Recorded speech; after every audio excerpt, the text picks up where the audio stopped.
एक बार की बात है, एक गांव में गायत्री नाम की एक औरत रहा करती थी। कुछ सालों पहले गायत्री के पति का देहांत हुआ था। तब से गायत्री पूरे घर को अकेले संभालती थी। उसके पति ने मरने से पहले वहाँ के जमींदार से कर्ज ले रखा था, जिसकी भरपाई गायत्री खेतों में काम करके करती थी। एक दिन जब गायत्री खेत में काम कर रही थी, चल गायत्री, घर नहीं चलना। दीदी बस थोड़ा सा रह गया है, आप जानती हो जमींदार के आदमी बाद में जांच करते हैं। मैं नहीं चाहती वो किसी भी चीज को लेकर बाद में कुछ बोलें। ठीक है, जैसी तेरी मर्जी। इसके बाद रेशमा वहाँ से चली गई। धीरे धीरे सूरज ढलने लगा। गायत्री ने अपना काम खत्म किया और घर चली गई। माँ आ गई। माँ, दादी ने खाना बना दिया, चलो आ जाओ खाना खा लो। मैं हाथ मुंह धोकर आई। माँ, आपने खाना क्यों बनाया? बेटा, मैं बूढ़ी भले ही हो गई हूँ, लेकिन इतनी नहीं कि घर का थोड़ा काम भी ना कर सकूं। माँ, आप जितना भी करती हैं मेरे लिए उतना काफी है, लेकिन आप ज्यादा मत किया करो। तू चिंता मत कर मेरी, तू बाहर का देख लिया कर, घर का मैं देख लिया करूंगी। अब शांति से खाना खा और मुझे कुछ नहीं सुनना। अगली सुबह, माँ ये लो, अब चाय पी लो। मैंने खाना बना दिया, बिट्टू उठ जाए तो उससे कहना कि उस समय से विद्यालय चला जाए। ठीक है। गायत्री ने घर के एक डिब्बे में से पैसे देखे। उसमें पैसे बहुत कम थे। आज जमींदार जी से पगार की बात कर लूंगी।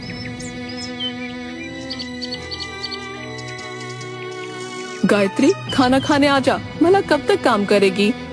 दीदी थोड़ी देर और कर लेती हूँ, फिर आती हूँ। इसके बाद गायत्री खाना खाने लगी। तभी उसने देखा कि जमींदार जी वहाँ काम देखने आए। वो तुरंत जमींदार जी के पास गई। प्रणाम जमींदार जी। प्रणाम। जमींदार जी, वो घर में पैसे खत्म हो गए थे। मेरे घर में केवल मैं ही एक कमाई का जरिया हूँ।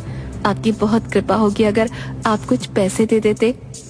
ऐसा करो, शाम को घर आना, वहीं बात करेंगे। ठीक है जमींदार साहब। इसके बाद गायत्री दोबारा अपने काम पर लग गई। शाम को गायत्री जमींदार के घर पहुंची। प्रणाम जमींदार जी। प्रणाम। जमींदार जी, वो घर में पैसे खत्म हो गए थे। मैं घर में केवल एक ही कमाई का जरिया हूँ। आपकी बहुत कृपा होगी अगर आप कुछ पैसे दे देते। तुम्हें तो पता है तुम्हारे पति ने मुझसे कर्ज लिया था, वो तो निकल पड़ा। अब अगर तुम्हें भी देता रहा तो मैं तो रास्ते पर आ जाऊंगा। तुम पहले सारा कर्ज दे दो, फिर ले लेना पैसे। जमींदार जी, ऐसा मत करिए। मैं आपके अलावा कहीं काम नहीं करती। अगर यहाँ से भी पैसा आना बंद हो जाएगा तो हम भला कहाँ जाएंगे? हमारी मदद करिए जमींदार जी। घर पर काम करोगी हमारे, बहुत पैसे दूंगा। कैसा काम जमींदार जी? वो तुम्हें सब समझा दूंगा। ये क्या कह रहे हो आप? कहाँ जा रही हो? गायत्री वहाँ से चुपचाप निकल गई। देखा, ये गरीब ऐसे ही होते हैं, बस पैसा पैसा पैसा चाहिए इन्हें। बड़ी अकड़ है ना इसके अंदर। एक काम करो, इसे रात तक काम कराओ, जितना हो सके उतना काम कराओ, तब जाके अकड़ टूटेगी इसकी। हे प्रभु, कृपा करो हम पर। घर पर अनाज भी खत्म होने वाला है। मैं ये सब कैसे करूंगी, समझ नहीं आता। कहाँ से पैसों का इंतजाम करूं? तंग आ चुकी हूँ मैं अपने इन हालातों से। अगर मैंने अपने जीवन में कभी भी कुछ ऐसा किया हो जिससे आपको खुशी मिली हो तो हमारी जिंदगी सुधार दो। इसके बाद गायत्री घर चली गई। रास्ते में चलते चलते बारिश होने लगी। अचानक गायत्री का पैर एक पत्थर पर पड़ा और गायत्री गिर पड़ी। पत्थर पर एक बिजली गिरी और वो पत्थर चमकने लगा। ये पत्थर चमक कैसे रहा है? ये क्या है? ऐसा करती हूँ, इसे घर ले जाती हूँ और माँ जी को दिखाती हूँ। गायत्री भीगते भीगते घर पहुँची। गायत्री, आज इतनी देर क्यों हो गई बेटा? सब ठीक तो है ना? माँ जी, ये देखिए, आज आते समय मैं इस पत्थर से टकराई और अचानक इस पत्थर पर बिजली गिरी और ये अचानक चमकने लगा। मैंने सोचा घर ले जाकर आपको दिखाऊं। ये तो बड़ा सुंदर पत्थर है।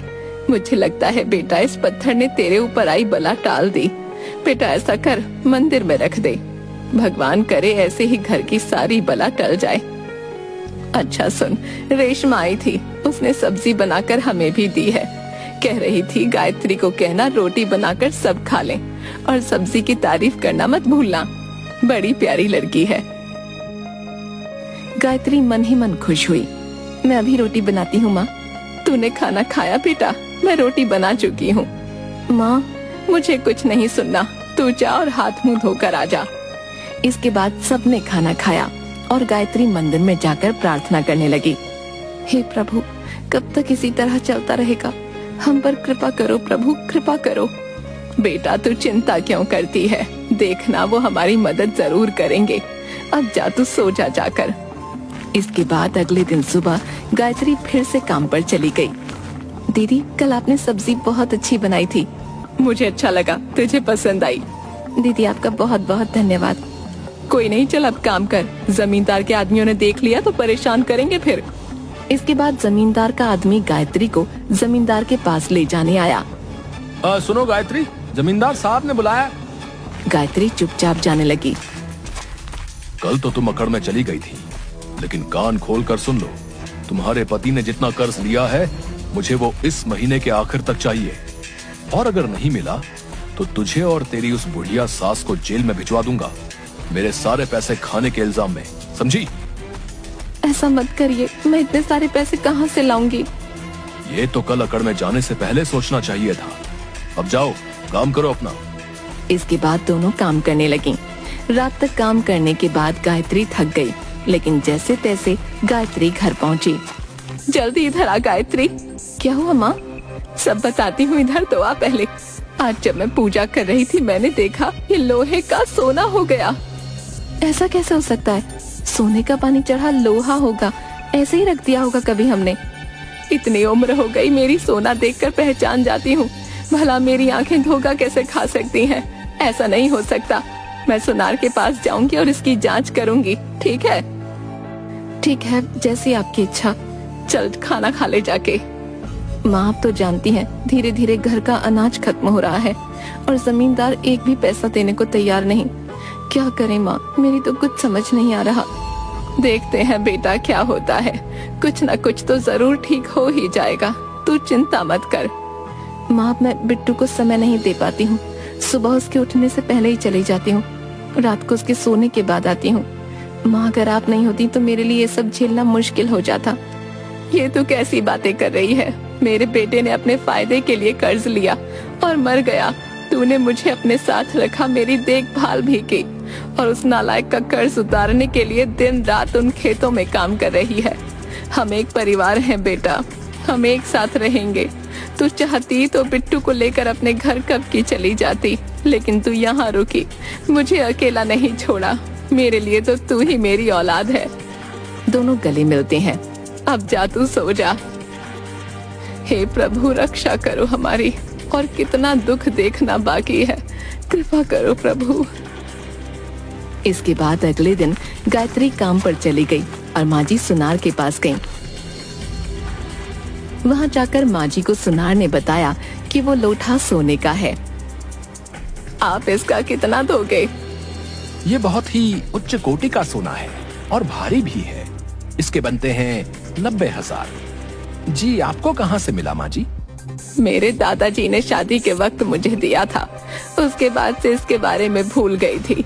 कुछ दिनों बाद बक्से में मिला, इसे देखा तो सोचा बेच दूं, घर में कुछ खाने पीने को आ जाएगा। सब प्रभु की कृपा है माँ जी। मैं चलती हूँ बेटा। इसके बाद माँ जी घर पहुँची। रात को जैसे ही गायत्री घर पहुँची, माँ जी ने उसे सारी बात बता दी और सारे पैसे गायत्री के हाथ में रखे। बेटा कल जाकर पैसे जमींदार को दे देना, उससे कहना अब तू उसके यहाँ काम करने नहीं आएगी। माँ आप ये सब क्या कह रही हो? वो लोटा हमारे घर कैसे आया? इधर बैठ। पत्थर लेते आई और साथ ही लोहे के कुछ सिक्के भी और कुछ लोहे के सामान भी। ये आप क्या कर रही हो माँ जी? ये देख। दादी ने पत्थर से सामान को छुआ और देखते ही देखते वो सोने में बदल गया। मैंने बचपन में सुना था कि एक पत्थर होता है जिसे अगर लोहे की किसी चीज से छुआ जाए तो वो सामान सोने का बन जाता है। ऐसे पत्थर को पारस पत्थर कहते हैं। अब देखना, कल तू इन सबको शहर जाकर बेचा। यहाँ बेचेगी तो सुनार को शक हो जाएगा। अगले दिन गायत्री शहर सुनार के पास जाकर सारी चीजें बेच आई। शाम को वो जैसे ही घर पहुंची, उसने देखा उसके घर में जमींदार आया हुआ था। आप लोग यहाँ? ये बताओ तुम आज काम पर क्यों नहीं आए? अब से मैं आपके यहाँ काम नहीं करूँगी। ये लीजिए आपके पैसे, पूरे 3 लाख हैं, और आज के बाद हमारे घर कभी मत आना। ये पैसे कहाँ से आए? चोरी करी या फिर कुछ और? तुमसे मतलब? तुम अपने पैसे पकड़ो और निकलो यहाँ से। कृपा करके जाइए यहाँ से। इसके बाद जमींदार वहाँ से चला गया। घर पहुंचकर पता करो इनके पास इतने पैसे कहाँ से आए। कल तक मुझे ये जानना है कि इनके पास ये सारा धन कहाँ से आया। समझ गए ना सारे? जी मालिक, समझ गए। इसके बाद सारे आदमी रात को गायत्री के घर पहुँचे। गायत्री की सास को पत्थर से लोहे को सोना बनाते देख वो सब हैरान हो गए। देखना भाई, इनकी तो किस्मत ही खुल गई। मैं कहता हूँ पत्थर हम रख लेते हैं। पागल, जमींदार को पता चला तो मारे जाएंगे। तो उनका गुस्सा नहीं जानता क्या? चलिए खबर जमींदार को देकर आते हैं। इसके बाद एक आदमी गायत्री के घर के अंदर घुसा और वो पत्थर उठाकर जमींदार साहब के पास ले गया। सारे आदमी जमींदार के घर पहुँचे। मालिक, आपको पता है आज जब हम उसके घर गए तो हमने देखा कि उनके घर में एक ऐसा पत्थर है जो पत्थर चीजों को सोने का बना रहा था। क्या तुम सच कह रहे हो? अपने बच्चों की कसम खाता हूँ, सच कह रहा हूँ। पीकर आए हो क्या? नहीं जमींदार साहब, लेकर आए हैं। क्या? हमने जैसे ही देखा कि ये कितनी चमत्कारी चीज है, हम इसे उठा लाए। अब देखिए, ये आपके लिए हमारी तरफ से छोटी सी भेंट। चलो दिखाओ ये कैसे काम करता है। रुकिए मालिक, मैं दिखाता हूँ। ये देखिए, इसे ऐसे लोहे के पास ले जाना है और लोहा सोने में बदल जाएगा। रुकिए मालिक, मैं दोबारा करता हूँ। लगता है मैंने सही से नहीं किया। अरे तो रहने दे, मैं करता हूँ। देखिए मालिक, इसे ऐसे पकड़ना है और ऐसे लोहे के पास ले जाना है और ये बन गया हमारा लोहा सोना। मुझे तो लगता है तुम दोनों के दोनों पागल हो गए हो। मालिक, हमारा भरोसा करिए, हम आपसे झूठ क्यों बोलेंगे। ऐसा करता हूँ, दोबारा से इसको उसकी जगह पर रख देता हूँ। कल हम रात को दोबारा जाएंगे और जब वो बुढ़िया सोना बनाएगी तो आप खुद ही देख लीजिएगा। देख लो, अगर मेरा कल का दिन बर्बाद हुआ तो तुम दोनों की खैर नहीं। इसके बाद दोनों के दोनों गायत्री के घर पहुँचे और उस पत्थर को मंदिर में रख दिया। इसके बाद वो दोनों वहाँ से वापस चले गए। जमींदार अगले दिन रात होने का इंतजार करने लगा। रात होते ही वो कुछ लोगों के साथ मिलकर गायत्री के घर गया। वहाँ उसने मंदिर में रखा अंधेरे में चमकता हुआ पत्थर देखा। मालिक, मैं आपके लिए वो पत्थर लेकर आता हूँ। जैसे उसने वो पत्थर छूने की कोशिश की, उस पत्थर से एक भूत बाहर निकला। ये केवल गायत्री के लिए है, समझा? इसके बाद पत्थर ने उन सबको पकड़कर बहुत मारा। घर पर शोर होने की वजह से सभी जाग गए। ये क्या हो रहा है? तुम कौन हो? मैं इस पत्थर का रक्षक हूँ। ये पत्थर किसी गलत के हाथों में न लगे, इसलिए मैं इस पत्थर की रक्षा करता हूँ। इसके बाद वहाँ अचानक पुलिस आ गई। आइए आइए साहब, ये देखिए ये जमींदार हमें कैसे परेशान कर रहा है। रे सब चिंता मत करो, अब हम आ गए हैं। इस जमींदार को तो मैं बताऊंगा। लोगों की नाक में दम करके रखा है साले ने। हाँ इंस्पेक्टर साहब, हमें ले चलिए वरना हम जिंदा नहीं बचेंगे। अरे तू तो वैसे भी नहीं बचेगा। चल, अब सबकी अकल थाने में खुलेगी, चल। इसके बाद पुलिस ने उन सभी लोगों को अपने साथ ले लिया। ये सब क्या था माँ जी? मैंने इस पत्थर को छुपा दिया था और इसकी जगह नकली पत्थर रख दिया था। मुझे पता नहीं क्यों लग रहा था कि कोई है जो इसे चुराना चाहता है, और देखो वैसा ही हुआ। और आज जब ये सब हमारे घर आए तो मैंने चुपके से पुलिस को फोन करके सब कुछ बता दिया था और उन्हें बुला लिया था ताकि कोई बड़ा हंगामा होने पर हम बच जाएं। वाह माँ जी, आप तो बड़ी समझदार निकली। दोनों के दोनों हंसने लगे। इसके बाद गायत्री ने सारा कर्ज उतार दिया और अपनी छोटी सी भली जिंदगी जीने लगी।